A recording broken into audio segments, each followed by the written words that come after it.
Federal special education regulations include a requirement that children with disabilities receive ESY programs in certain circumstances when a child's IEP team determines, on an individual basis, that the services are necessary for the provision of a free, appropriate public education.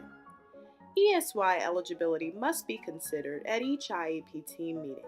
Whenever possible, OSS is requesting that efforts be made to complete all ESY eligibility and service determinations by March 31st so that interface with other departments such as transportation and talent can occur in a timely manner. Additionally, case law has emphasized the importance of low-income and students with EBD with significant needs being considered for ESY in a timely manner. Pennsylvania has classified these students as the Armstrong Group. For students in the Armstrong Group, ESY determination must be made on or before February 28th with a NOREP issued no later than March 31st. The district strives to provide individualized ESY services to all ESY eligible students, including services outside of the district's typical ESY schedule where necessary to ensure FAPE. If necessary, ESY services cannot be provided within the district's typical 6-week schedule.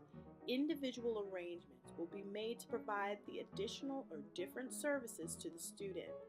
There is no fixed amount, type, or duration of ESY services.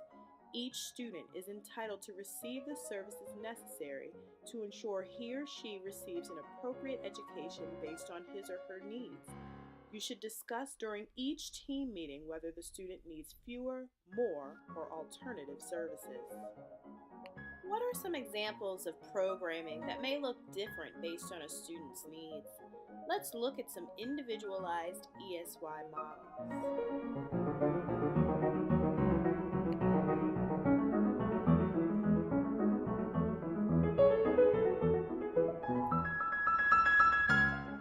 To advance the goal in providing individualized ESY supports, an alternative or additional IEP team meeting may be scheduled to allow greater focus on ESY services and to facilitate the arrangement of those services which are outside of the typical schedule.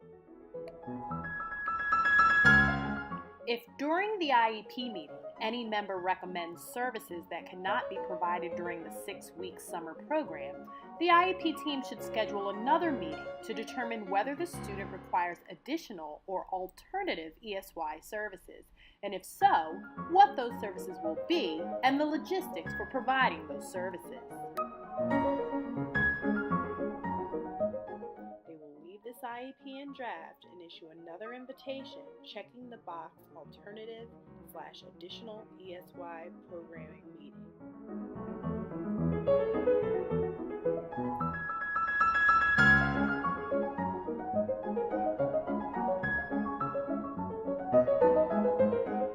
The team should then inform the director prior to that meeting that an alternative additional ESY programming meeting has been scheduled. Once appropriate services are determined by the IEP team at the alternative additional ESY programming meeting, you will eventually go back into the Easy IEP system, click on the IEP process link, then click ESY. Scroll to the bottom of the page where you will see the ESY modifications box and select yes that an alternative additional meeting has occurred. You will then describe the alternative programming that the team has found to meet the student's needs. So let's review how ESY services are determined. First, the IEP team determines the type, amount, and duration of ESY services a student requires based on his or her individual needs. Second, the IEP team considers whether the ESY services required by the student can be provided within the district's typical 6-week schedule of Tuesday, Wednesday, Thursday from 9 a.m. to 1 p.m. Third, if any IEP team member recommends that a student receive ESY services that do not fit within the district's typical schedule, an alternative IEP team meeting should be scheduled.